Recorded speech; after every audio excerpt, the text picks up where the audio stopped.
Hey guys, welcome to chemistry in detail, जहाँ हम chemistry study करते हैं डिटेल में। तो आज जो टॉपिक डिस्कस करने वाले हैं क्लास 11th गैसियस स्टेट। वैसे वीडियो में रिकॉर्ड कर रहा हूँ गैसियस स्टेट के लिए, लेकिन ये बहुत बेसिक पॉइंट्स है, तो हो सकता है आपको ये वीडियोस सॉलिड स्टेट में और लिक्विड स्टेट में भी कॉमन दिखे। मतलब ये फाउंडेशन वीडियो हो सकता है, ऐसा समझ के चलिए।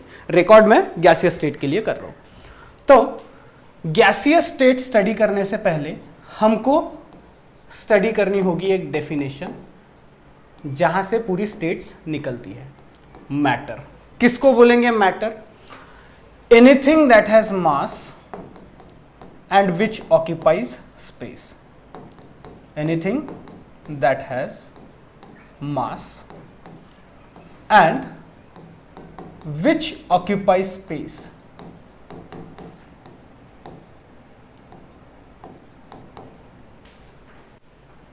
Is called as matter.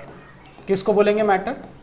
जिसका कुछ तो भी वजन है, जिसको रखने के लिए कुछ तो भी जगह चाहिए। जिसका कुछ तो भी वजन है, जिसको रखने के लिए कुछ तो भी जगह चाहिए, ऐसे हर एक पदार्थ को हम बोलेंगे मैटर। तो हमारे सराउंडिंग में जितनी भी चीजें हैं, मैक्सिमम चीजें मैटर की स्टडी में आती है। आप लोग गेस कर सकते हैं कौन सी ऐसी चीज है जो मैटर की स्टडी में ना आए, जो आपके सराउंडिंग में है? बताता हूं। Light and sound. आवाज और लाइट। लाइट हमारी बॉडी पे गिरती तो ऐसा लगता है क्या कि बॉडी पे लाइट गिरी है करके? कुछ वजन गिर रहा है बॉडी पे, ऐसा लगता है क्या? नहीं। कानों में आवाज सुनाई देता तो ऐसा लगता है क्या कि बहुत वजन गिर रहा है? नहीं। ये दो चीजें, और भी चीजें होंगी, मैं सिर्फ बेसिक एग्जांपल के लिए ये दो चीजें गिना रहा हूं। लाइट, उसका वजन नहीं है, उसको रखने के लिए जगह नहीं चाहिए। साउंड, उसका वजन नहीं है, उसको रखने के लिए जगह नहीं चाहिए। ये दोनों चीजें साइंस की स्टडी में आती है, मैटर की स्टडी में नहीं आती। मैटर की स्टडी में कौन आते हैं? मैटर की डेफिनेशन में anything that has mass and which occupies space. जिसका कुछ तो भी वजन है, जिसको रखने के लिए कुछ तो भी जगह चाहिए, मतलब मैटर। अब मैटर को हम दो तरीके से क्लासिफाई कर सकते हैं। एक है फिजिकल क्लासिफिकेशन और दूसरा है केमिकल क्लासिफिकेशन।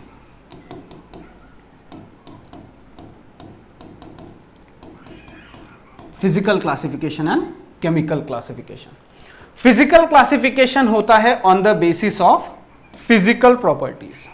फिजिकल क्लासिफिकेशन में मैटर को हम, मैटर तीन तरीके का, या तो सॉलिड, या तो लिक्विड, या तो गैस। मैटर या तो सॉलिड रह सकता है, या तो लिक्विड रह सकता है, या तो गैस रह सकता है। अब हो सकता है आपने और भी बहुत सारी अदर स्टेट्स के बारे में सुना होगा। प्लाज्मा स्टेट हो गई, बोस-आइंस्टाइन कंडेंसेट स्टेट हो गई, फर्मियोनेट स्टेट हो गई, बहुत सारी है जो आपने सुना होगा यूट्यूब वीडियोस पर। हमारे सराउंडिंग में हमको कॉमनली कौन सी स्टेट्स मिलती है? सॉलिड, लिक्विड या गैस। इनकी स्टडी पहले कर लेंगे। एडवांस जो स्टेट्स है उसके बारे में मैं अलग से सेपरेट वीडियो बना दूंगा। तो फिजिकल और केमिकल क्लासिफिकेशन में क्या अंतर होगा, पहले उसे समझेंगे। आपने फिजिकल चेंज और केमिकल चेंज के बारे में 10th स्टैंडर्ड में पढ़ा होगा। Physical change and chemical change. किसको बोलेंगे फिजिकल चेंज और किसको बोलेंगे केमिकल चेंज? ऐसा चेंज जिसमें केमिकल फॉर्मूला नहीं बदलता, ऐसे चेंज को कहा जाता है physical change. The change which does not involve change in chemical composition, that change is considered as physical change. For example, अब ये फिजिकल चेंज और केमिकल चेंज को हटाता हूं, बाद में दोबारा मैं लिख दूंगा। Solid, liquid, gas. हमें इस चैप्टर में फिलहाल गैस से डील करना है। 11th स्टैंडर्ड में इस चैप्टर में आप पहले गैसियस प्रॉपर्टी स्टडी करेंगे, इसी का पार्ट भी है लिक्विड स्टेट, और 12th स्टैंडर्ड में आपको है सॉलिड स्टेट। तो हम पहले सॉलिड, बाद में लिक्विड, बाद में गैस स्टडी नहीं करते। पहले गैस स्टडी करते हैं, बाद में लिक्विड स्टडी करते हैं, और बाद में सॉलिड स्टडी करते हैं। अब यहां ध्यान दीजिए, H2O H2O, राइट। क्या होता है H2O? H2O मतलब पानी, बोले तो वाटर। H2O सॉलिड अवस्था में क्या बोलते हैं उसको? आइस, बोले तो बर्फ। H2O लिक्विड अवस्था में क्या बोलते हैं? वाटर। H2O गैस की अवस्था में क्या बोलते हैं? Vapour, right. तो फ्रीजर में से बर्फ का ट्रे निकालिए, ट्रे को खाली कर दीजिए, कढ़ाई में लीजिए, क्या होगा? थोड़ी देर में बर्फ पिघल जाएगी, बर्फ का बन जाएगा पानी।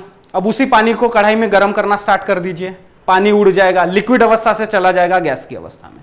तो बताने का मतलब यह है, पानी सॉलिड अवस्था में रहे, पानी लिक्विड अवस्था में रहे, पानी गैस की अवस्था में रहे, उसका केमिकल फॉर्मूला सेम है। H2O, H2O, H2O। पूरे यूनिवर्स में अगर कहीं पर H2O मिलता है, इसका मतलब वो वाटर है। वाटर सॉलिड अवस्था का मतलब आइस, वाटर लिक्विड अवस्था का मतलब वाटर, वाटर गैसियस अवस्था का मतलब वेपर। तीनों भी अवस्थाओं में उसका केमिकल फॉर्मूला सेम है। तो ये सॉलिड से लिक्विड, लिक्विड से गैस वाला जो कन्वर्जन है, ये फिजिकल चेंज का एग्जांपल है। फिजिकल चेंज मतलब जहां पर केमिकल फॉर्मूला नहीं बदलता, ऐसा चेंज जिसमें केमिकल फॉर्मूला नहीं बदलता, it is called as physical change. तो किसको बोलेंगे हम केमिकल चेंज? केमिकल चेंज मतलब जिसमें केमिकल फॉर्मूला बदलता है। फॉर एग्जाम्पल, लैक्टोज मतलब दूध, मिल्क में रहता है, लैक्टोज मतलब मिल्क, मिल्क में जो शुगर रहती है उसे बोला जाता है लैक्टोज। लैक्टोज का बना लैक्टिक एसिड, लैक्टिक एसिड मतलब कर्ड, बोले तो दही। दूध से दही बनना, ओके, दूध से दही बनना, it is a chemical change. बर्फ का पानी बनना, फिजिकल चेंज। ऐसा चेंज जिसमें केमिकल फॉर्मूला बदलता है, केमिकल चेंज। ऐसा चेंज जिसमें केमिकल फॉर्मूला नहीं बदलता, मतलब फिजिकल चेंज। इसीलिए देखिए, फिजिकल क्लासिफिकेशन मैटर का अलग, केमिकल क्लासिफिकेशन मैटर का अलग। अब ये आपने बेसिक कॉन्सेप्ट्स ऑफ केमिस्ट्री जब मैंने पढ़ाया था, उसमें भी ये चार्ट रिपीट हुआ था, बहुत बार रिपीट होता है। केमिकल क्लासिफिकेशन मैटर का, या तो मैटर रहेगा प्योर सब्सटेंस, या तो मैटर रहेगा मिक्सचर, बराबर। हाँ, मिक्सचर के दो टाइप कौन से? Homogeneous and heterogeneous. Homogeneous mixture and heterogeneous mixture. हालांकि हमको इस चैप्टर में होमोजीनियस और हेट्रोजीनियस मिक्सचर से कोई लेना देना नहीं है। प्योर सब्सटेंस दो तरीके के, कौन से?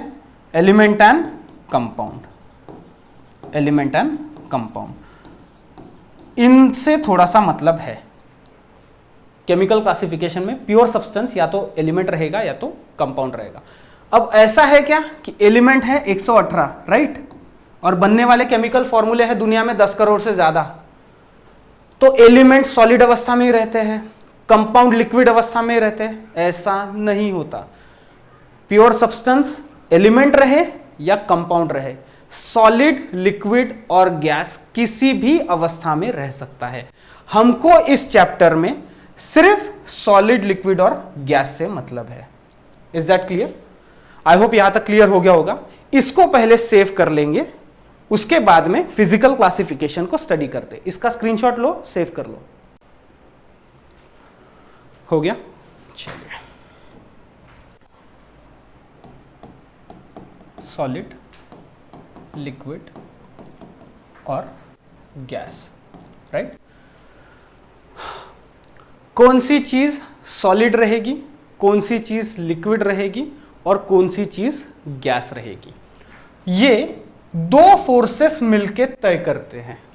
पहला है intermolecular forces, intermolecular forces of attraction. Intermolecular forces of attraction पहला फैक्टर। दूसरा है थर्मल एनर्जी। थर्मल एनर्जी को हम काइनेटिक एनर्जी भी बोलते हैं। अगर थर्मल एनर्जी की जगह काइनेटिक एनर्जी लिखा रहा तो भी सेम ही है।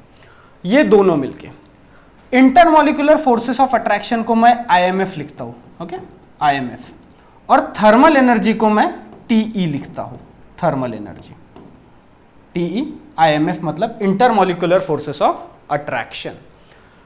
सॉलिड में इंटरमोलिकुलर फोर्सेस ऑफ अट्रैक्शन बहुत ज्यादा रहते हैं, very very greater than that of thermal energy. Solid में इंटरमोलिकुलर फोर्स ऑफ अट्रैक्शन ज्यादा, थर्मल एनर्जी या फिर काइनेटिक एनर्जी कम। थर्मल एनर्जी को हम काइनेटिक एनर्जी भी बोलते हैं।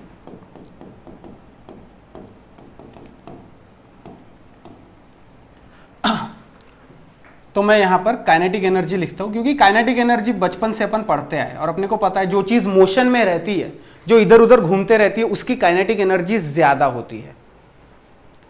सॉलिड में इंटरमोलिकुलर फोर्सेस ऑफ अट्रैक्शन ज्यादा, काइनेटिक एनर्जी कम। गैसेस में काइनेटिक एनर्जी ज्यादा,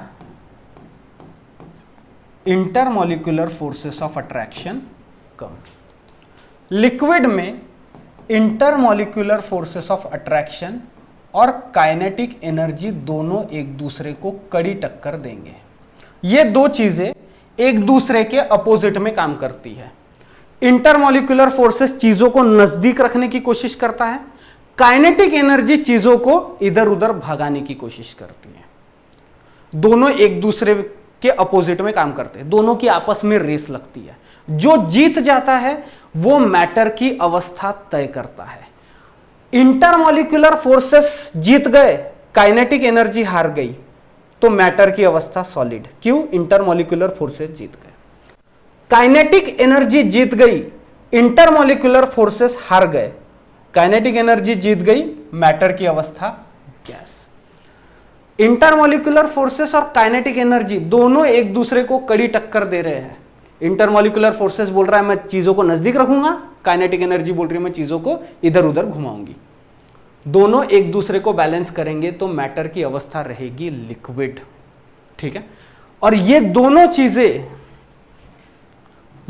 चीजें intermolecular forces of kinetic energy, ये खुद और दो चीजों पे डिपेंड करते हैं, जो है पहला टेम्परेचर, दूसरा प्रेशर। प्रेशर मैटर की अवस्था को ज्यादा इंफ्लुएंस नहीं करता, टेम्परेचर मैटर की अवस्था को बहुत ज्यादा इंफ्लुएंस करता है। इंफ्लुएंस करता है मतलब कंट्रोल करता है। पानी का तापमान कम, टेम्परेचर कम, तो वो रहेगा सॉलिड अवस्था में। पानी का तापमान मॉडरेट, वो रहेगा लिक्विड अवस्था में। पानी का तापमान 100 डिग्री के ऊपर चला गया, 100 डिग्री तक गया, पानी अब वेपर की अवस्था में, गैस की अवस्था में रहेगा। तो टेम्परेचर बढ़ाएंगे तो सॉलिड का बनेगा लिक्विड, लिक्विड का बनेगा गैस। टेम्परेचर कम करेंगे, गैस का बनेगा लिक्विड, टेम्परेचर कम करेंगे, लिक्विड का बनेगा सॉलिड। तो मैटर की अवस्था कौन तय करते हैं? Intermolecular forces of attraction and kinetic energy. Intermolecular forces of attraction चीजों को नजदीक रखने की कोशिश करता है, काइनेटिक एनर्जी चीजों को इधर उधर घुमाने की कोशिश करती है। दोनों की आपस में रेस लगती है, जो जीतता है वो मैटर की अवस्था तय करता है। अब एक चीज ध्यान में रखेंगे, लिक्विड अवस्था में इंटरमोलिकुलर फोर्सेस और काइनेटिक एनर्जी दोनों एक दूसरे को कड़ी टक्कर दे रहे हैं। अब लिक्विड अवस्था में एक दो एग्जाम्पल देखते हैं, वाटर, पेट्रोल और ऑयल, कुकिंग ऑयल। अब 3 कटोरी लेंगे, ठीक है। तीनों कटोरी में, एक कटोरी में पेट्रोल रखेंगे, एक कटोरी में पानी रखेंगे और एक कटोरी में तेल रखेंगे और खिड़की के पास रख देंगे। कौन है जो सबसे पहले वहां से इवेपोरेट हो जाएगा या वेपराइज हो जाएगा, मतलब उड़ जाएगा वहां से? पेट्रोल 5 से 10 मिनट में उड़ जाएगा। पानी 1 महीना लेगा, 1-1.5 महीना लेगा, उस कटोरी में से पूरा पानी खत्म हो जाएगा। 1 महीने बाद तेल इवेपोरेट नहीं होगा, जबकि तीनों भी लिक्विड है। पानी लिक्विड है, पेट्रोल लिक्विड है, कुकिंग ऑयल लिक्विड है, लेकिन 3 कटोरी में अगर खिड़की के पास रख देंगे तो तीनों साथ में नहीं उड़ेंगे। पेट्रोल 5 मिनट में उड़ जाएगा, पानी 1 या 1.5 महीने में उड़ेगा, कुकिंग ऑयल 2 महीने बाद भी नहीं उड़ेगा। इसलिए हम कुकिंग ऑयल में खाना पकाते हैं ना, क्योंकि कुकिंग ऑयल क्या वेपराइज थोड़ी हो जाता है जब उसको गर्म करते तब। आई होप यहां तक क्लियर हो गया होगा। तो लिक्विड अवस्था में भी इंटरमॉलिक्यूलर फोर्सेस और काइनेटिक एनर्जी अलग अलग रहती है। तो क्या सॉलिड अवस्था में इंटरमॉलिक्यूलर फोर्सेस अलग अलग नहीं रह सकते क्या? सॉलिड अवस्था में तो इंटरमॉलिक्यूलर फोर्सेस वैसे भी ज्यादा रहते हैं, काइनेटिक एनर्जी तो कम ही रहती है। इंटरमॉलिक्यूलर फोर्सेस ऑफ अट्रैक्शन जितने ज्यादा उतना सॉलिड मजबूत, ठीक है। जितने इंटरमॉलिक्यूलर फोर्सेस ऑफ अट्रैक्शन एक दूसरे को पकड़ के रखेंगे, मॉलिक्यूल्स को आपस में बांध के रखेंगे, उतना सॉलिड ज्यादा कड़क रहता है। तो ढेर सारे सॉलिड्स है, लेकिन सब सेम लेवल पे हार्ड है क्या? नहीं। कुछ सॉलिड ज्यादा कड़क रहते हैं, कुछ सॉलिड्स कम कड़क रहते हैं। तो जो ज्यादा कड़क है, ज्यादा स्ट्रांग है, ठीक है, उसमें इंटरमॉलिक्यूलर फोर्सेस ऑफ अट्रैक्शन भी ज्यादा है। चलिए, टेम्परेचर प्रेशर को मैं यहां लिखता हूं, temperature and pressure. Pressure matter की अवस्था को कम इंफ्लुएंस करता है, लेकिन टेम्परेचर मैटर की अवस्था को ज्यादा इंफ्लुएंस करता है। तो एक चीज ध्यान में रखेंगे, सॉलिड, लिक्विड और गैस, ये थोड़ा पॉइंट ध्यान में रखेंगे, आपने 9th स्टैंडर्ड में पढ़ा होगा। Conversion of solid to liquid, ठीक है, it is called as melting. Melting को ही हम कहते हैं फ्यूजन। मेल्टिंग का मतलब fusion. The conversion of solid to liquid is called melting या फिर fusion. Conversion of liquid to gas क्या बोलते हैं उसको? वेपराइजेशन। सब 9th स्टैंडर्ड में पढ़े। Conversion of gas to liquid, condensation. Conversion of liquid to solid, it is called freezing. Freezing. Conversion of solid directly into gas क्या बोलते हैं? Sublimation. Conversion of gas to solid क्या बोलते हैं? Deposition. सब 9th standard में पढ़े, अभी रिपीट हो रहा है, ठीक है। तो चलिए, हाँ, एक चीज जो काइनेटिक एनर्जी को समझाने के लिए मैं आपको बताना चाहता हूं। मान लीजिए ये बॉक्स है, एक सॉलिड बॉक्स है, ओके। अब आप जिस रूम में भी बैठे होंगे वहां की दीवार को ऑब्जर्व कीजिए। यहां पर एक दीवार है, राइट, जिसके ऊपर मेरा पैनल लगा हुआ है। उस दीवार के ऊपर जो मॉलिक्यूल्स है वो दीवार के अंदर जा सकते हैं क्या? जो बाहर है नहीं जा सकते। जो दीवार के बाहरी सरफेस पे है वो वहीं पर है, और जो दीवार के अंदर दबे हुए मॉलिक्यूल्स है वो भी अपनी जगह पर है। दीवार सॉलिड है। लिक्विड अवस्था इमेजिन कीजिए।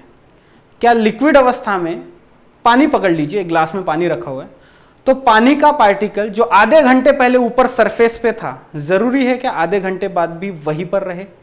हो सकता है नीचे डूब गया होगा, उसकी जगह दूसरा मॉलिक्यूल आ गया होगा।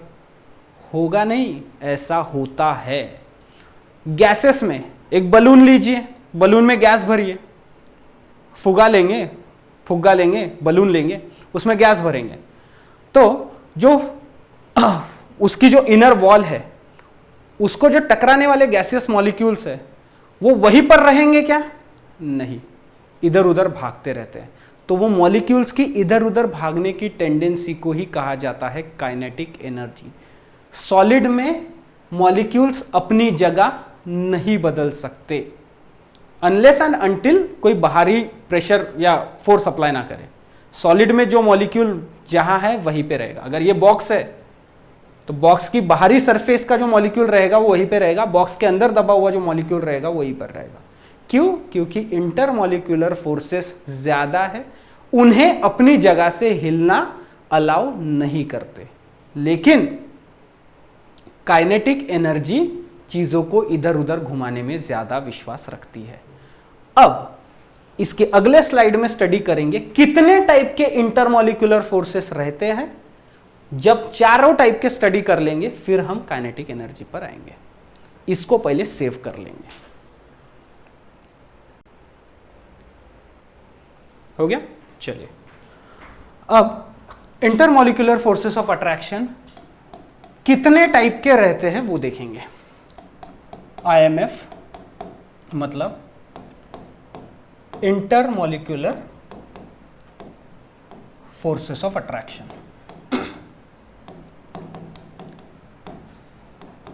Intermolecular forces of attraction, IMF। IMF basically intermolecular forces of attraction जो है वो Johannes wander wall, Johannes wander wall नामक साइंटिस्ट ने पहली बार दिए थे, ठीक है। उनके नाम पर ही इंटरमॉलिक्यूलर फोर्सेस ऑफ अट्रैक्शन को wander wall forces of attraction भी कहा जाता है। वैंडर वॉल फोर्सेस, वो नाम कैसे लिखना है वो उस पर भी ध्यान दीजिएगा। वैन डर, वी स्मॉल, डर का डी स्मॉल, वॉल का डब्ल्यू कैपिटल, वैंडर वॉल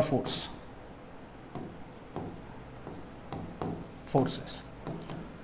ये होते हैं 4 टाइप के, बेसिकली होते हैं 3 टाइप के। चौथा टाइप जो है वो एक का एक्सटेंशन है। पहला है डिस्पर्शन फोर्सेस, डिस्पर्शन फोर्सेस। दूसरा है डायपोल फोर्सेस। तीसरा है डायपोल इंड्यूस्ड डायपोल फोर्सेस, ठीक है। वैन डर वाल फोर्सेस 3 टाइप के, dispersion force, dipole force, dipole induced dipole force. Dispersion forces को कहा जाता है लंदन फोर्सेस, लंदन फोर्सेस। अब ये जो लंदन नाम के जो साइंटिस्ट थे ये जर्मन साइंटिस्ट थे, वैन डर वाल डच साइंटिस्ट, लंदन, अब नाम लंदन है तो ब्रिटिश साइंटिस्ट नहीं समझना, ये जर्मन साइंटिस्ट थे।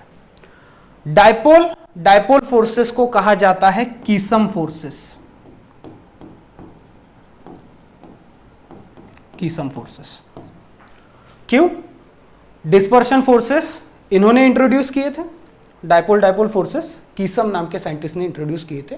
साइंटिस्ट के नाम पर भी फोर्सेस के नाम है। डायपोल का एक एक्सटेंशन है जिसको कहा जाता है हाइड्रोजन बॉन्डिंग,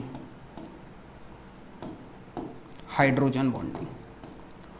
तो वैन डर वाल फोर्सेस देखा जाए तो 4 टाइप के हैं, एक्चुअल में 3 टाइप के हैं। डायपोल का फर्दर एक्सटेंशन है हाइड्रोजन बॉन्डिंग। पहले हम इसको स्टडी करेंगे, फिर इसको स्टडी करेंगे और फिर इसको स्टडी करेंगे। ये तीनों फोर्सेस स्टडी कर लिए, फिर आपको समझ में आ जाएगा कि इंटरमॉलिक्यूलर फोर्सेस ऑफ अट्रैक्शन, चीजों को नजदीक रखने वाले फोर्सेस कैसे काम करते हैं। इसको भी सेव कर लेंगे। हो गया? चलिए अब स्टडी करते हैं डिस्पर्शन फोर्सेस।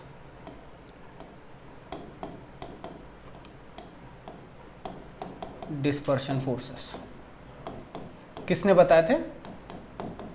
फ्रिट्ज लंदन नाम के साइंटिस्ट ने, जर्मन साइंटिस्ट फ्रिट्ज लंदन, इसीलिए कहा जाता है लंदन फोर्सेस। अब मान लीजिए ये एक एटम है, उसका न्यूक्लियस और उसका क्या बोलते हैं, ये एक एटम है, एटम ए। जो भी एलिमेंट का एटम होगा, कोई भी एलिमेंट रह सकता है, उसका एटम है। उसी का एक दूसरा एटम, उसका न्यूक्लियस और उसका इलेक्ट्रॉन डिस्ट्रीब्यूशन। ये प्लस करके जो सर्कल है वो एटम का न्यूक्लियस है और जो बाहरी सर्कल है वो इलेक्ट्रॉन डिस्ट्रीब्यूशन या इलेक्ट्रॉन क्लाउड है। इलेक्ट्रॉन क्लाउड मतलब यहाँ पे इलेक्ट्रॉन, यहाँ पे जहाँ जहाँ जहाँ जहाँ जहाँ ये ऐसे ऐसे डिस्ट्रीब्यूटेड है। तो जहाँ इलेक्ट्रॉन डिस्ट्रीब्यूटेड रहते हैं उसे कहा जाता है इलेक्ट्रॉन क्लाउड। तो ये इलेक्ट्रॉन क्लाउड हो गया, जो पूरा सर्कल है, बाहरी circle electron cloud. Atom B, इसका न्यूक्लियस सेंटर में है, इसका भी न्यूक्लियस सेंटर में है। अब मान लीजिए किसी कारणवश क्या हुआ, ये बी वाला जो है वो बी वाला, इसका न्यूक्लियस एक साइड आ गया, न्यूक्लियस एक साइड आ गया और इलेक्ट्रॉन क्लाउड थोड़ा सा इधर साइड चला गया। कौन से वाले का? बी वाले का। ये रह गया अपना बी। तो ये न्यूक्लियस खुद के इलेक्ट्रॉन क्लाउड को तो कंट्रोल में रखेगा ही रखेगा, इसके साइड में जो ए मॉलिक्यूल था, ओके, ये सेंटर में न्यूक्लियस और ये है पूरा सर्कल। ये हो गई इनिशियल कंडीशन, ये पहली। ये दूसरी कंडीशन हो गई।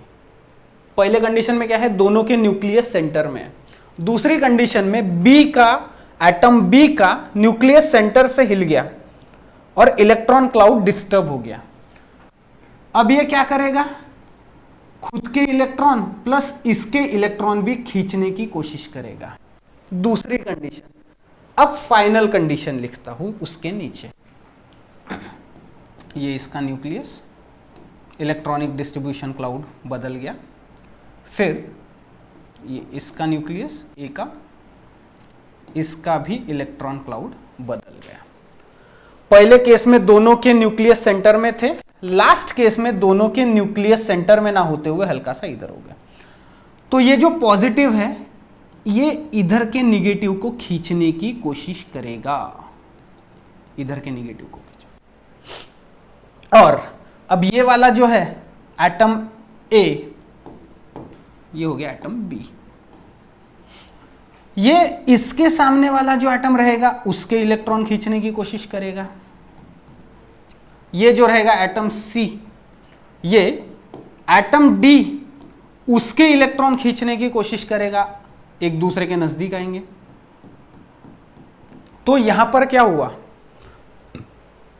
एक एटम का न्यूक्लियस दूसरे के इलेक्ट्रॉन्स को पकड़ के रख रहा है, दूसरे का न्यूक्लियस तीसरे के इलेक्ट्रॉन पकड़ने की कोशिश कर रहा है, तीसरे का न्यूक्लियस चौथे के इलेक्ट्रॉन पकड़ने की कोशिश कर रहा है। तो यहां पर एक चेन प्रोसेस शुरू हो गई। एक का न्यूक्लियस दूसरे को पकड़ रहा है, दूसरे का न्यूक्लियस तीसरे को पकड़ रहा है, तीसरे का न्यूक्लियस चौथे को ऐसा 3 डायमेंशनल पूरा फैलता चला जाएगा। और इसकी वजह से पॉजिटिव निगेटिव पोल तैयार होंगे। पहले पॉजिटिव निगेटिव पोल नहीं थे, बाद में पॉजिटिव निगेटिव पोल हो गए। अब ये जिधर साइड न्यूक्लियस ज्यादा वो हो गया थोड़ा सा पॉजिटिव, इलेक्ट्रॉन क्लाउड जिधर चला गया हो गया थोड़ा सा निगेटिव, जिधर पॉजिटिव चार्ज आया वो थोड़ा सा positive, electron cloud del negative. Nucleus इधर साइड है तो पॉजिटिव चार्ज इधर थोड़ा सा, डेल का मतलब थोड़ा सा, ये हो गया डेल निगेटिव। तो यहां पर पॉजिटिव और निगेटिव चार्ज हल्का सा सेपरेशन हो गया। इसकी वजह से हम इसको कंसीडर करेंगे कि इस फोर्स ने चीजों को पकड़ के रखने की कोशिश किया। अगर स्क्रीनशॉट लेना है तो ले सकते हैं, अदरवाइज लेट इट गो। तो इसे कहा जाता है, इस अवस्था को जहां पर न्यूक्लियस हल्का सा शिफ्ट हो गया, इंस्टंटेनियस डायपोल। Instantaneous dipole. थोड़ी देर के लिए जो पोल्स बने पॉजिटिव और निगेटिव, इंस्टंटेनियस डायपोल। और इसने इंफ्लुएंस किया इसे, तो ये हो गया इंड्यूस्ड इंस्टंटेनियस डायपोल। ये इधर शिफ्ट हुआ तो इंड्यूस्ड इंस्टंटेनियस डायपोल, इसने इसको इन्फ्लुएंस किया तो ये बनेगा इंड्यूस्ड इंस्टंटेनियस डायपोल। ये हो गया इंड्यूस्ड और ये इंस्टंटेनियस डायपोल। तो ये लंडन फोर्सेस या डिस्पर्शन फोर्सेस किस पर डिपेंड रहते हैं? डिस्पर्शन फोर्सेस ये 3 चीजों पे डिपेंड रहते हैं। Size of molecule, size of molecule कम ज्यादा, डिस्पर्शन फोर्सेस कम ज्यादा। Number of electrons in molecule, कितने इलेक्ट्रॉन प्रेजेंट है मॉलिक्यूल में, उस पर भी डिस्पर्शन फोर्सेस डिपेंड रहेंगे। और तीसरा रहेगा स्ट्रक्चर ऑफ मॉलिक्यूल। मॉलिक्यूल का साइज, मॉलिक्यूल के अंदर कितने इलेक्ट्रॉन हैं और मॉलिक्यूल का आकार कैसा है, ये तीनों चीजें मिलकर डिस्पर्शन फोर्सेस कम ज्यादा रहेंगे ये तय करते हैं। जैसे मान लीजिए एक छोटा एटम है, ओके, और एक बड़ा एटम है, इतना बड़ा एटम, तो कौन जल्दी से डायपोल बन सकता है? कौन जल्दी से डायपोल बन सकता है? किसका न्यूक्लियस शिफ्ट हो सकता है?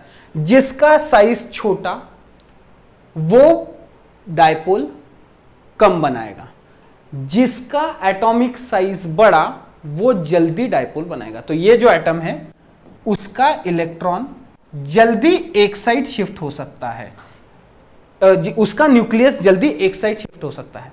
ये छोटा एटम है तो ये जल्दी इसका न्यूक्लियस इधर साइड नहीं आ सकता। ये बड़ा एटम है, इसका न्यूक्लियस जल्दी एक साइड आ सकता है। तो जब ये एक साइड आता है तब इसको कहा जाता है पोलराइज्ड। डायपोल बनने की प्रोसेस को कहा जाता है पोलराइजेशन।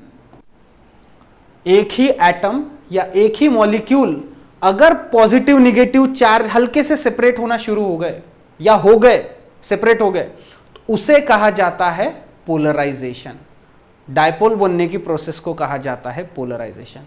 बनने के बाद मॉलिक्यूल को कहा जाता है पोलराइज्ड मॉलिक्यूल। एटम है तो पोलराइज्ड एटम, मॉलिक्यूल है तो पोलराइज्ड मॉलिक्यूल। अभी एटम का एग्जांपल ले रहे, ऑब्वियसली बात है, मैं आपको मॉलिक्यूल का भी एग्जांपल दूंगा। साइज बड़ा मतलब पोलराइजिबिलिटी ज्यादा। इसमें ढेर सारे ऐसे स्ट्रक्चर्स बनाने पड़ेंगे। यहां पर लिखता हूं, more size more polarizability, more the chances of polarizability. ये हो गया इसके लिए। Number of electrons in the molecule. अब मॉलिक्यूल बोला है तो मॉलिक्यूल का एग्जांपल लेते हैं। जैसे फ्लोरीन का एटम, मान लीजिए फ्लोरीन का एटम है ऐसा। फ्लोरीन के नीचे पीरियोडिक टेबल में आता है क्लोरीन, क्लोरीन का एटम उससे बड़ा, ये क्लोरीन का एटम हो गया। क्लोरीन के नीचे पीरियोडिक टेबल में आता है ब्रोमीन, ब्रोमीन का एटम उससे बड़ा। ब्रोमीन के नीचे आता है आयोडीन, आयोडीन का एटम उससे भी बड़ा। तो कौन सा मॉलिक्यूल जल्दी पोलराइज होगा? जिसका साइज बड़ा वो जल्दी पोलराइज होगा। अब मॉलिक्यूल बोला है मैंने तो यहां पर एटम लिखे हैं, ये समझाने के लिए बताया। फ्लोरीन के कंपैरिजन में क्लोरीन का एटम बड़ा, क्लोरीन के कंपैरिजन में ब्रोमीन का एटम बड़ा, ब्रोमीन के कंपैरिजन में आयोडीन का एटम बड़ा। अब यहां ध्यान दीजिए, fluorine single bond fluorine F2 molecule, chlorine single bond chlorine Cl2 molecule, bromine single bond bromine Br2 molecule, I single bond iodine I2 molecule. अब यहां ध्यान देंगे, ये मॉलिक्यूल है, दोनों आपस में जुड़े हुए तो सिंगल बॉन्ड, एक बॉन्ड में 2 इलेक्ट्रॉन, तो ये 2 इलेक्ट्रॉन साथ में रहेंगे। क्लोरीन में हो सकता है थोड़े से शिफ्ट हो जाए, हो सकता है ब्रोमीन में और थोड़े से इलेक्ट्रॉन शिफ्ट हो जाए, हो सकता है आयोडीन में इलेक्ट्रॉन और थोड़े से शिफ्ट हो जाए। इलेक्ट्रॉन जिसके साइड में शिफ्ट होंगे वो थोड़ा सा निगेटिव, जिससे दूर शिफ्ट हुए वो थोड़ा सा पॉजिटिव। Br के केस में जिसके तरफ शिफ्ट हुए del negative del positive. Iodine, ये वाला आयोडीन डेल निगेटिव तो ये वाला iodine del positive. F2 Cl2 Br2 and this is I2। आपको पता है रूम टेम्परेचर पे फ्लोरीन गैस है, क्लोरीन रूम टेम्परेचर पे गैस है, ब्रोमीन रूम टेम्परेचर पे लिक्विड है, आयोडीन रूम टेम्परेचर पे सॉलिड है। तो यहां आपको ऐसा नहीं लिख रहा, जैसे जैसे इनका साइज बड़ा होते जा रहा है वैसे वैसे gas, liquid, solid, intermolecular forces of attraction बढ़ रहे हैं। प्लीज अंडरस्टैंड, जैसे जैसे एटम और मॉलिक्यूल्स का साइज बड़ा होगा वैसे intermolecular forces of attraction strong होते चले जाएंगे। इसीलिए फ्लोरीन गैस, क्लोरीन भी gas, bromine liquid, iodine solid. जितने ज्यादा इलेक्ट्रॉन उतना एटम का साइज बड़ा। Fluorine 9 electron, chlorine 17 electron, bromine 35, iodine I think so 53, yes iodine 53। जैसे जैसे इलेक्ट्रॉन्स का नंबर बढ़ता जाएगा वैसे वैसे पोलराइजेबिलिटी बढ़ेगी, पोल्स बनने के चांसेस बढ़ेंगे। अब इसका इधर लिख रहा हूं, more the number of electrons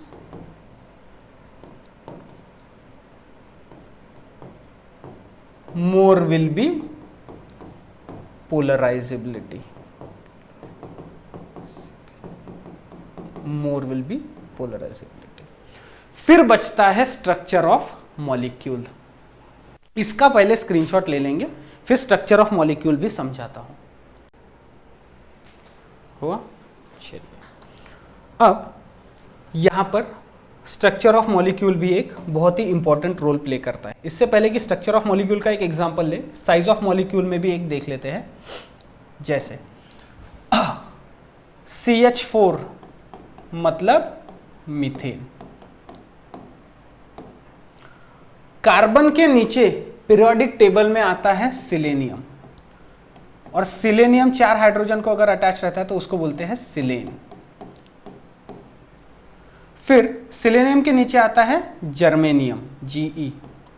अगर 4 हाइड्रोजन को अटैच है तो उसको बोलते हैं जर्मेन। मीथेन, सिलेन, जर्मेन। मीथेन का साइज कुछ इतना रहेगा तो सिलेन का उससे बड़ा रहेगा, जर्मेन का उससे भी बड़ा रहेगा। वैसे देखा जाए तो इनके साइज जो होते हैं, स्ट्रक्चर तो वही रहेगा CH4, ये ऐसा CH4,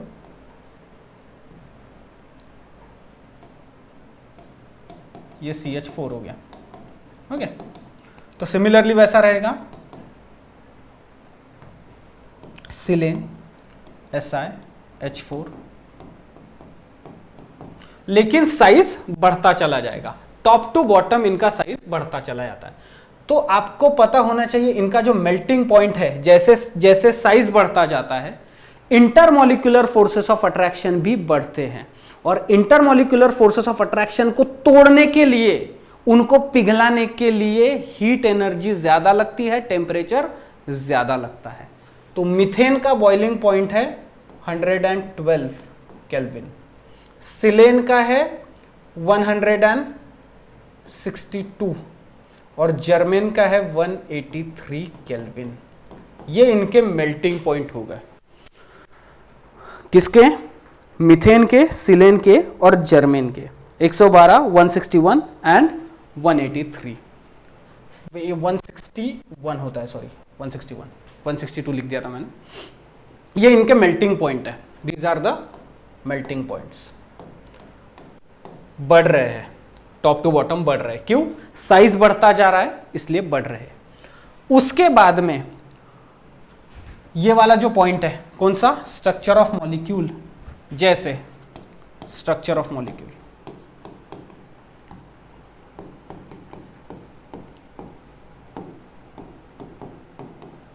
structure of molecule example लेंगे हम इसमें। C5H12 मतलब पेंटेन।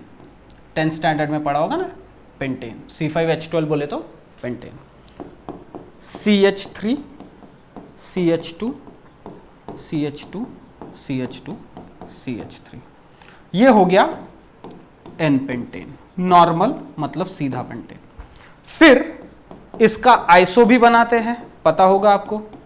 ये हो गया आइसोपेंटेन।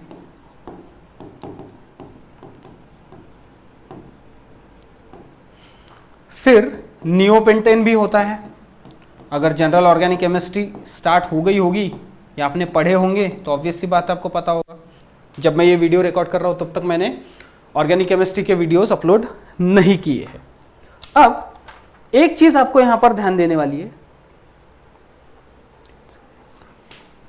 इनका जो मेल्टिंग पॉइंट है वो होता है 309 केल्विन, इसका होता है 302 केल्विन, और नियोपेंटेन इसका मेल्टिंग पॉइंट है 282 केल्विन, 282.2 है, और ये 309 पॉइंट समथिंग 8 आता है। अरे यार,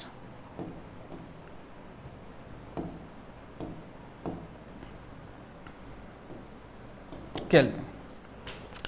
इनको अगर आप टैली करने जाए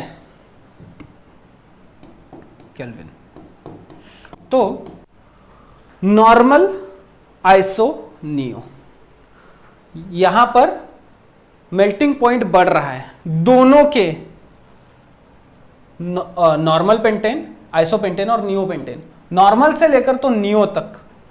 यहां पर आपको most probably approximately 27 degree Celsius या 27 केल्विन का मेल्टिंग पॉइंट का अंतर दिखेगा अप्रोक्सीमेटली। ठीक है, तो यहां पर बेसिकली हो क्या रहा है, यहां पर सरफेस एरिया, ये सीधी चेन है, चिपकने के लिए सरफेस एरिया ज्यादा, ये आइसो वाली चेन, चिपकने के लिए एरिया कम हो गया, यहां चिपकने के लिए एरिया और भी कम हो गया। तो जैसे जैसे सरफेस एरिया बढ़ रहा है वैसे वैसे मेल्टिंग पॉइंट भी बढ़ रहा है। तो मॉलिक्यूल का स्ट्रक्चर यह तय करता है कि इंटरमॉलिक्यूलर फोर्सेस ऑफ अट्रैक्शन कैसे रहेंगे। हमने देखा अभी डिस्पर्शन फोर्सेस, जिनको कहा जाता है लंडन फोर्सेस, 3 चीजों पे डिपेंड करते, कौन से? Size of molecule, number of electrons present in the molecule and structure of molecule. इसका आप ले लेंगे स्क्रीनशॉट और इसको अपनी नोटबुक में डेफिनेटली लिखेंगे।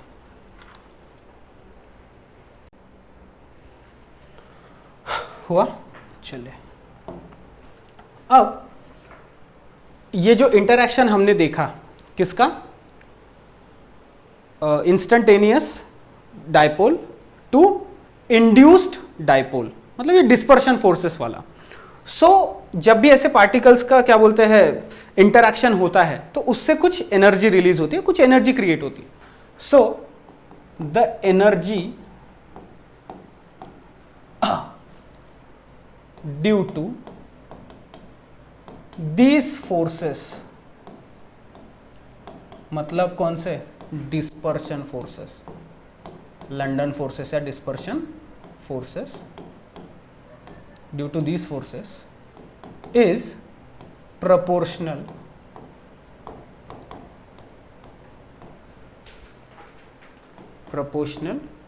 to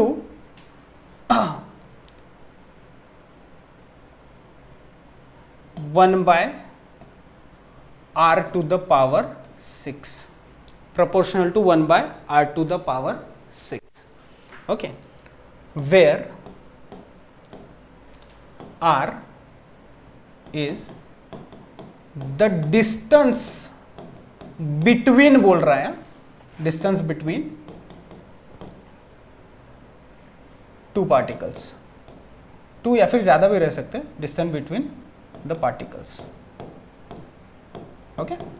चलिए, ये सेंटेंस को ध्यान में रखेंगे, एमसीक्यू के लिए पूछा जा सकता है। The energy arise due to this forces is proportional to 1 by r to the power 6, where r is the distance between the particles, पहली चीज। दूसरा हमें जो ध्यान में रखना है, the ease with which the molecules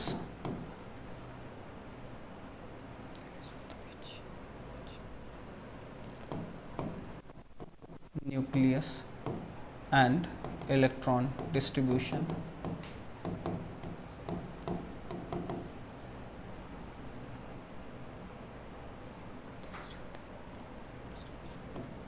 disturbs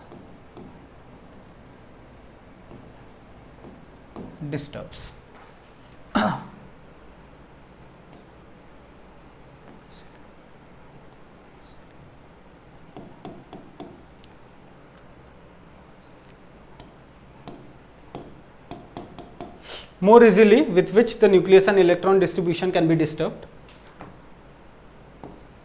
more will be polarizability.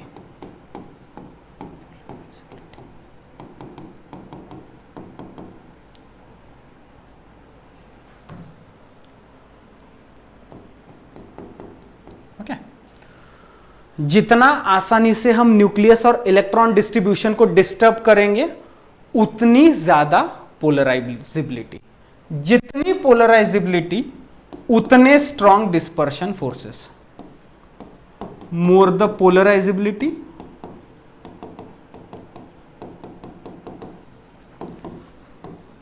More will be the wander wall forces. अब यहां पे ये मत बोलना सर वैंडर वॉल फोर्सेस, अरे बेटा वैंडर वॉल फोर्सेस मतलब वही जो 3 हम अभी डिस्कस कर रहे हैं उसमें से सिर्फ पहला ही चल रहा है, दूसरा और तीसरा तो अभी आने का ही है. ओके चलिए ठीक है, इसको पहले सेव कर लेंगे.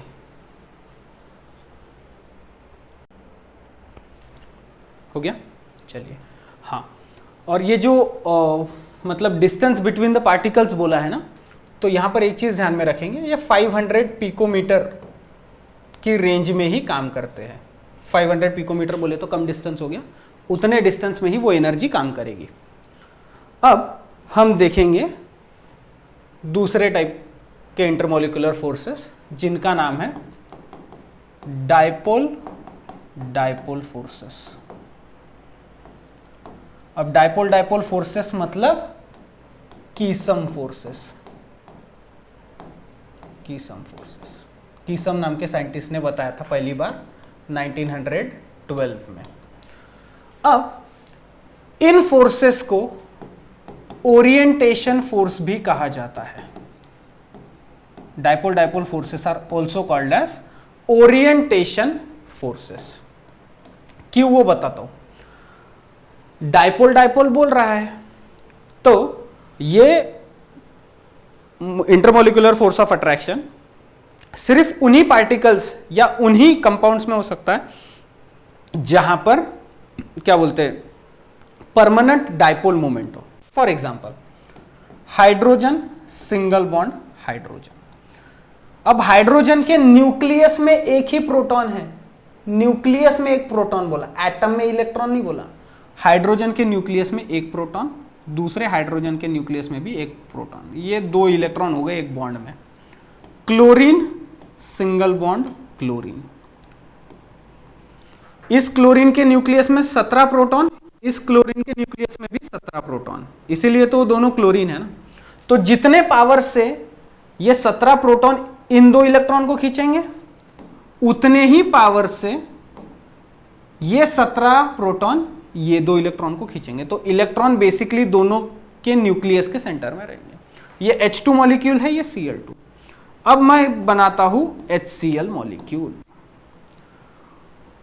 क्लोरीन में प्रोटॉन्स की संख्या कितनी, न्यूक्लियस में कितने प्रोटॉन, 17. हाइड्रोजन में कितने, 1. तो ऑब्वियस सी बात है ये 17 प्रोटीन बोलता हूं प्रोटॉन्स, 17 प्रोटॉन्स उनको ज्यादा पावर के साथ खींचेंगे. तो क्लोरीन बन गया डेल नेगेटिव और हाइड्रोजन बन गया डेल पॉजिटिव. क्लोरीन थोड़ा सा निगेटिव, हाइड्रोजन थोड़ा सा पॉजिटिव. अब ये हो गया एक HCl मॉलिक्यूल, डेल निगेटिव. तो ये निगेटिव वाला जो है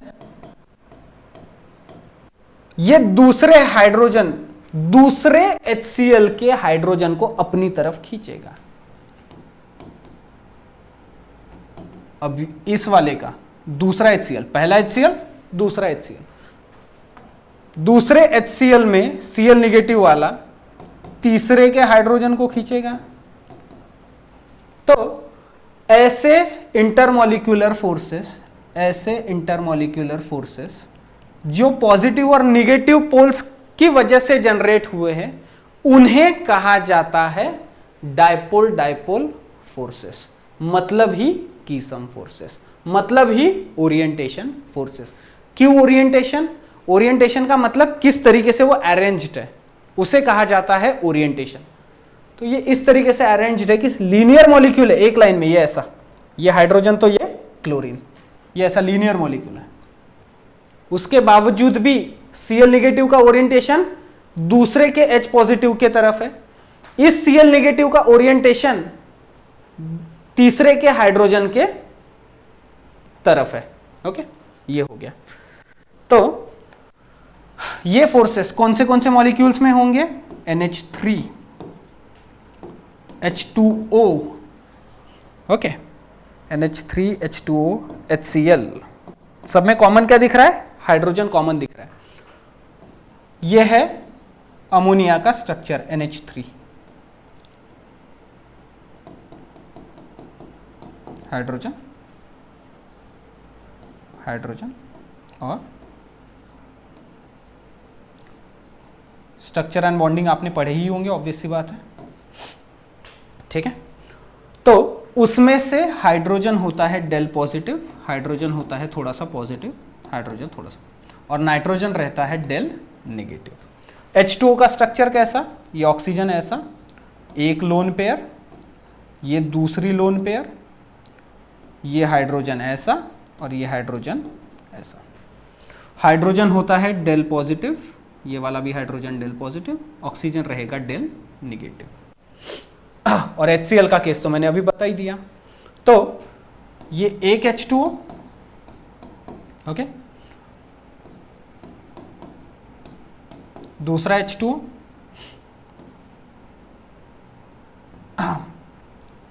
यहां पर ये O, पानी के मॉलिक्यूल्स, ये हाइड्रोजन डेल पॉजिटिव अट्रैक्ट होगा डेल नेगेटिव की तरफ, ये हाइड्रोजन डेल पॉजिटिव होगा दूसरे वाटर के डेल नेगेटिव की तरफ अट्रैक्ट होगा। तो ये फोर्सेस उन्हीं में अराइज होते हैं, उन्हीं मॉलिक्यूल्स में जहां पर परमानेंट डायपोल हो। थोड़ा सा पॉजिटिव एक एटम, थोड़ा सा नेगेटिव दूसरा एटम, इसको भी सेव कर लेंगे। हाँ, और एक और चीज, डायपोल फोर्सेस जो है they are stronger as compare to that of dispersion forces. Dipole forces are stronger than dispersion forces.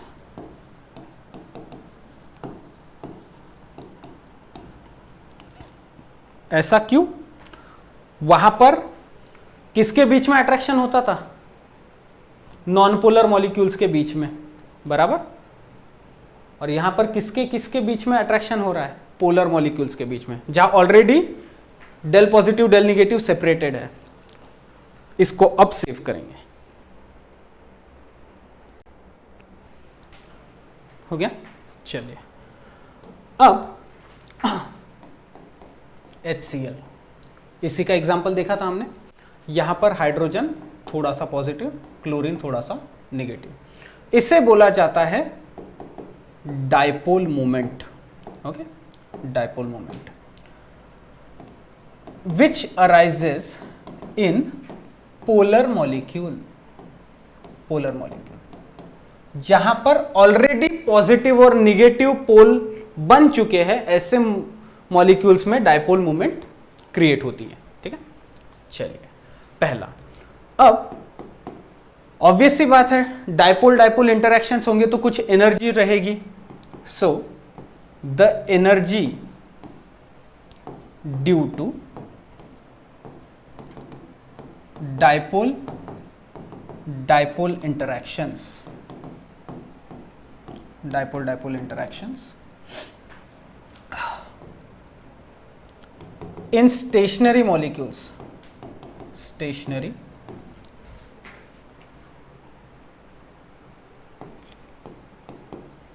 molecules is proportional to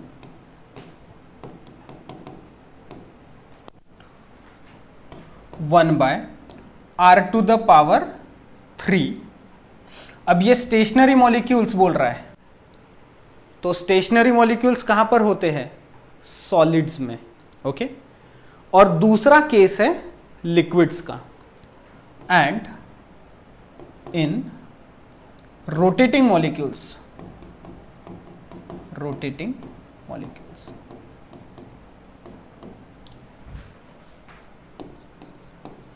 energy is proportional to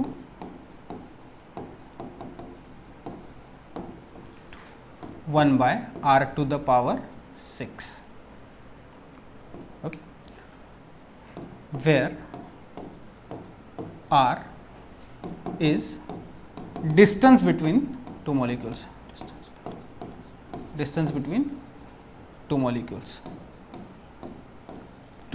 या फिर मॉलिक्यूल्स के बीच का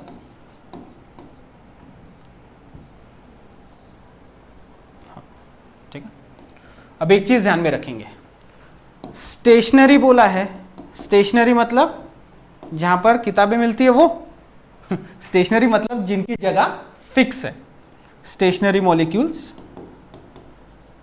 बोले तो सॉलिड्स में, ओके। और रोटेटिंग मॉलिक्यूल्स कहां पर रहेंगे? रोटेटिंग मॉलिक्यूल्स रहेंगे ऑब्वियस सी बात है लिक्विड्स में। अब यहां पर मैंने गैसेस क्यों नहीं लिखा? क्योंकि गैसेस में काइनेटिक एनर्जी ज्यादा, इंटरमोलिकुलर फोर्सेस ऑफ अट्रैक्शन नहीं के बराबर। लेकिन लिक्विड्स आपको पता है, लिक्विड में इंटरमोलिकुलर फोर्स ऑफ अट्रैक्शन भी रहते, काइनेटिक एनर्जी भी रहते। तो मॉलिक्यूल्स जो लिक्विड में है वो अपनी जगह बदल सकते हैं। एक ग्लास पानी में पानी है तो पानी के ही मॉलिक्यूल्स आपस में जगह बदलते हैं, तो वो हो गए रोटेटिंग मॉलिक्यूल्स, ठीक है, क्योंकि वो रोटेशनल मोशन भी शो करते हैं। लेकिन जो स्टेशनरी मॉलिक्यूल्स है, जैसे ये मेरा पेन हो गया, डिजिटल पेन, तो ये पेन में जो सॉलिड के मॉलिक्यूल्स है, जो टिप में जो मॉलिक्यूल्स है वो वहीं पे है, वो पेन के अंदर नहीं जा रहे हैं, और पेन के अंदर के मॉलिक्यूल्स यहाँ टिप पर नहीं आ रहे। इनका मतलब उनकी पोजीशन फिक्स है। पोजीशन जिनकी फिक्स रहती है उनको बोला जाता है स्टेशनरी मॉलिक्यूल्स। और स्टेशनरी मॉलिक्यूल्स में, सॉलिड्स में सिर्फ क्या बोलते हैं, वाइब्रेशनल मोशन होती है। वो सिर्फ अपनी मेन पोजीशन पे वाइब्रेट कर सकते हैं, रोटेट नहीं कर सकते। रोटेटिंग जो मॉलिक्यूल्स रहेंगे वो रोटेशन की जो मतलब क्या बोलते हैं प्रॉपर्टी है वो लिक्विड्स में रहेगी, ठीक। यहां पर कोई पॉइंट मिस हो गया क्या? यहां पर नहीं, इसको सेव कर लेंगे, फिर तीसरे टाइप का देखेंगे। हो गया, चलिए अब देखते हैं तीसरे टाइप का इंटरमोलिकुलर फोर्स ऑफ अट्रैक्शन, जो होता है डाइपोल इंड्यूस्ड डाइपोल फोर्सेस। ये कहां पर जनरेट होते बताता हूं। जहां पे डाइपोल बोल दिया इसका मतलब वहां पे आ गए पोलर मॉलिक्यूल, जिसमें रहेगा एक पॉजिटिव टर्मिनल, एक रहेगा निगेटिव वाला, निगेटिव पोल। और मान लीजिए यहां पर समझ लीजिए कोई भी एटम है या मॉलिक्यूल है, ये एटम जो साइज में ऑब्वियस सी बात है उनको बड़ा शो करना पड़ेगा, क्योंकि जितना बड़ा साइज उतनी ज्यादा पोलराइजेबिलिटी। ये मॉलिक्यूल हो गया पोलर मॉलिक्यूल, ये मॉलिक्यूल है यहां पर non polar molecule.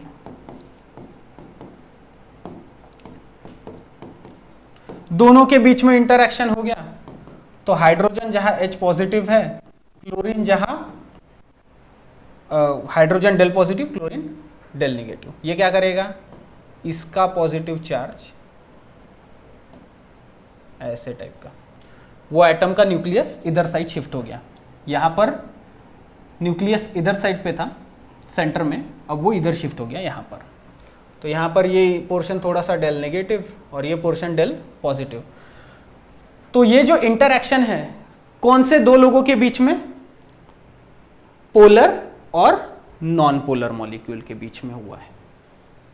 The interaction has arrived between polar molecule and non polar molecule. यहां पर नॉन पोलर था लेकिन यहां पर भी वो पोलर बन गया, इसीलिए डाइपोल इंड्यूस्ड डाइपोल, ठीक है। ये डाइपोल ने नॉन पोलर मॉलिक्यूल में डाइपोल क्रिएट किया है, ये परमानेंट डाइपोल मॉलिक्यूल है, इसने नॉन पोलर मॉलिक्यूल में डाइपोल क्रिएट किया है, तो उसी को बोला जाता है इंड्यूस्ड, ठीक है।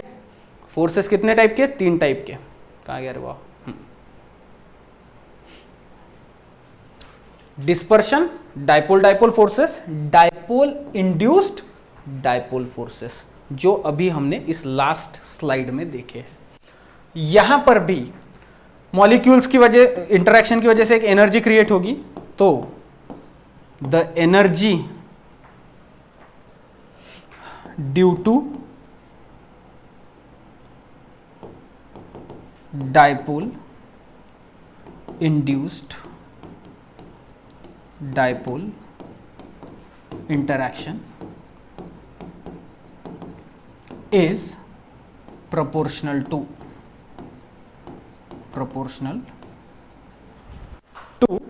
वही 1 by r to the power 6, where r is equal to distance between molecules, ठीक है। और द एनर्जी डिपेंड्स, कितनी एनर्जी क्रिएट हुई इनके इंटरैक्शन की वजह से, वो डिपेंड करती है, depends upon dipole movement of polar molecule and polarizability of non-polar molecule। किस पे एनर्जी डिपेंड करती है बोल रहा है? एनर्जी डिपेंड करती है dipole movement of polar molecule and polarizability of non polar molecule. अब पोलराइजिबिलिटी मतलब कितने आसानी से हम नॉन पोलर मॉलिक्यूल को पोलर बना सकते हैं, मतलब पोलराइजिबिलिटी, कितने आसानी से हम नॉन पोलर मॉलिक्यूल को पोलर मॉलिक्यूल बना सकते हैं, उसे कहा जाता है polarizability. The ease with which non polar molecule can be converted into polar molecule, it is called polarizability. यह सेंटेंस बहुत काम का है, ठीक है। हो गया, इसको सेव कर लेंगे। हो गया, चलिए। तो एक चीज ध्यान में रखेंगे यहां पर, कहाँ गया? हाँ, वैन डर वाल फोर्सेस 4 टाइप के, sorry 3, dispersion, dipole dipole, dipole induce dipole, और डाइपोल डाइपोल का स्पेशल केस है हाइड्रोजन बॉन्डिंग। हाइड्रोजन बॉन्डिंग का एग्जांपल हमने डाइपोल डाइपोल में ऑलरेडी देखा है, ओके।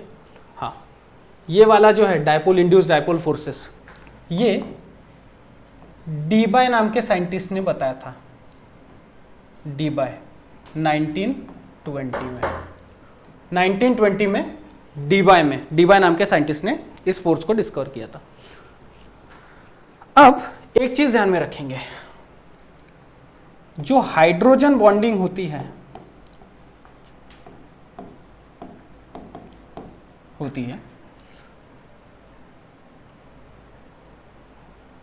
हाइड्रोजन बॉन्डिंग के लिए उस मॉलिक्यूल में हाइड्रोजन का होना जरूरी है, ओके।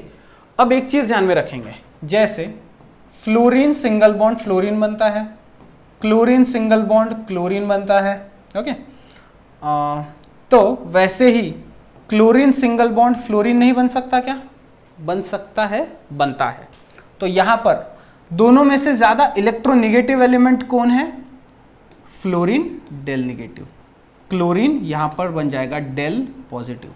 ऊपर मैंने डेल नेगेटिव डेल पॉजिटिव नहीं लिखा, यहां पर भी डेल नेगेटिव डेल पॉजिटिव नहीं बना। क्यों? क्योंकि अगर बना भी, ये क्लोरीन अगर थोड़ा सा निगेटिव बना भी, तो ये वाला क्लोरीन दोबारा थोड़ी देर बाद वो इलेक्ट्रॉन जगह पे खींच लेगा, तो ज्यादा देर के लिए डेल नेगेटिव बन नहीं सकता। लेकिन यहां पर फ्लोरीन ज्यादा इलेक्ट्रोनेगेटिव है, तो इलेक्ट्रॉन पेयर अपने तरफ कोशिश करके रखेगा। अब यहां पर हाइड्रोजन है क्या? नहीं है, क्लोरीन और फ्लोरीन का मॉलिक्यूल। यहां पर दूसरा मॉलिक्यूल इसका ही, एक फ्लोरीन दूसरा क्लोरीन रहेगा, पॉजिटिव डेल नेगेटिव, राइट। तो इन दोनों के बीच में क्या होगा? Intermolecular force of attraction polar molecules की वजह से, ठीक है, कीसम फोर्सेस अराइज हुए।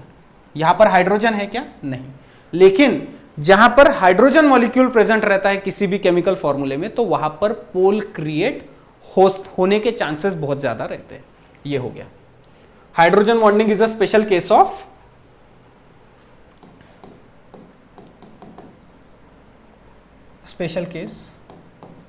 Of compounds having hydrogen. Okay, hydrogen पहली चीज। और एक स्पेशल टाइप का भी होता है इंटरैक्शन जिसको बोला जाता है ion dipole interaction. Ion dipole interaction, okay, ये आपकी बुक में नहीं दिया हुआ है लेकिन फिर भी जनरल नॉलेज के लिए बताता हूं। NaCl सोडियम क्लोराइड, इसको वाटर में डिसॉल्व करते हैं तो Na पॉजिटिव और Cl नेगेटिव। अब NaCl मतलब सॉल्ट, ये ऑलरेडी आयोनिक बॉन्ड है, आयोनिक कंपाउंड है। आयोनिक बॉन्ड किन में प्रेजेंट रहता है? आयोनिक कंपाउंड में। तो वाटर में ऐड करने के बाद Na पॉजिटिव Cl नेगेटिव। तो यूनिवर्स में हर चीज तभी बनती है जब वो बनने के बाद स्टेबल रह सके। ओके, तो ये Na पॉजिटिव वाटर में डिसॉल्व किया है, तो ऑक्सीजन वाटर का ऑक्सीजन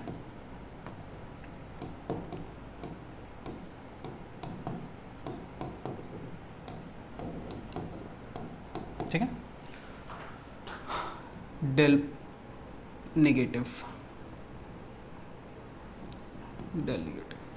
ऑक्सीजन रहता है डेल नेगेटिव।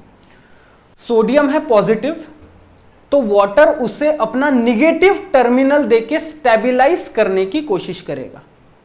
क्या कहा मैंने? सोडियम पॉजिटिव है, वाटर अपना निगेटिव टर्मिनल इसकी तरफ कर देगा। क्लोरीन है निगेटिव, तो यहां पर वाटर अपना पॉजिटिव टर्मिनल मतलब H positive del H positive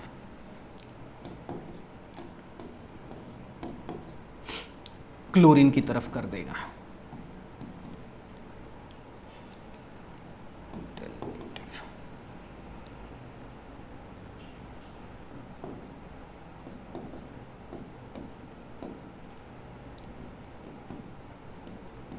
okay, positive को पानी ने अपना निगेटिव टर्मिनल दिया, निगेटिव आयन क्लोरीन उसको पानी ने अपना पॉजिटिव टर्मिनल दिया।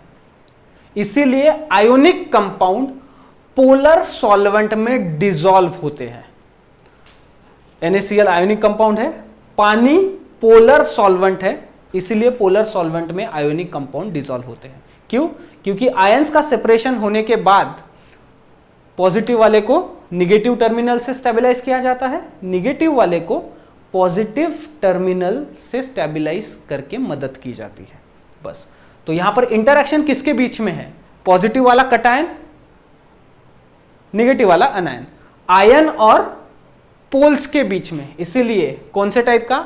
आयन डाइपोल इंटरैक्शन बोला है। ठीक है, इसको भी सेव कर लो। हो गया? चलिए, अब किसको बोलेंगे फिर हम? Intermolecular forces. पढ़ तो लिया इंटरमॉलिक्यूलर फोर्सेस ऑफ अट्रैक्शन कितने टाइप के। डेफिनेशन क्या होगी? The forces which try to keep the molecules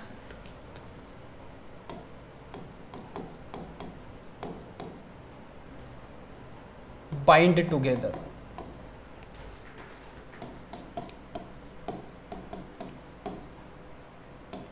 Those forces are called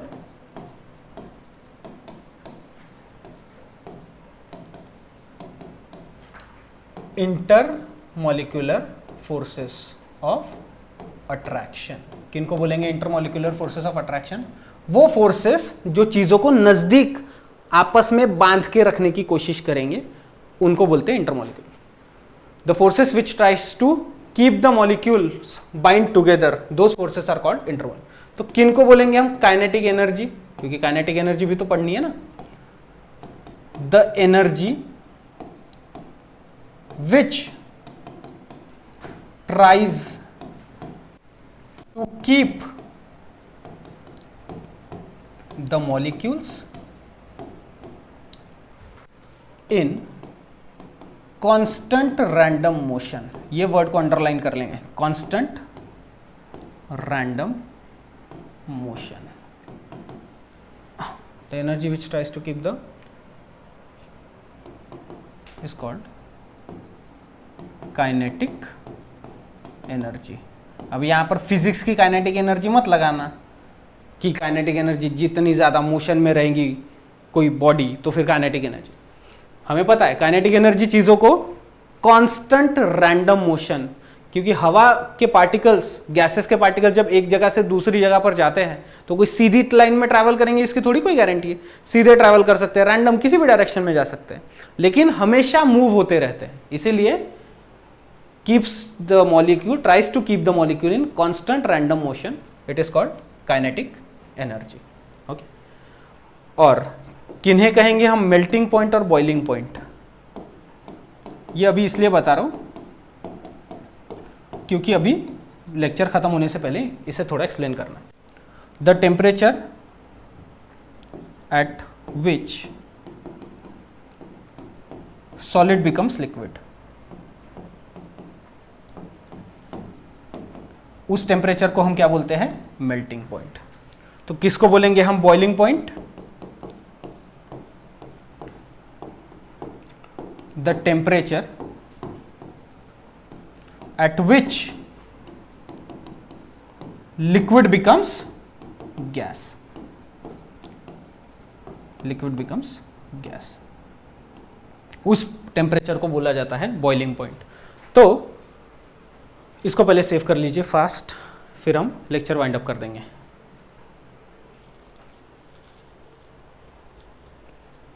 हो गया? ठीक है। तो एक चीज ध्यान में रखेंगे,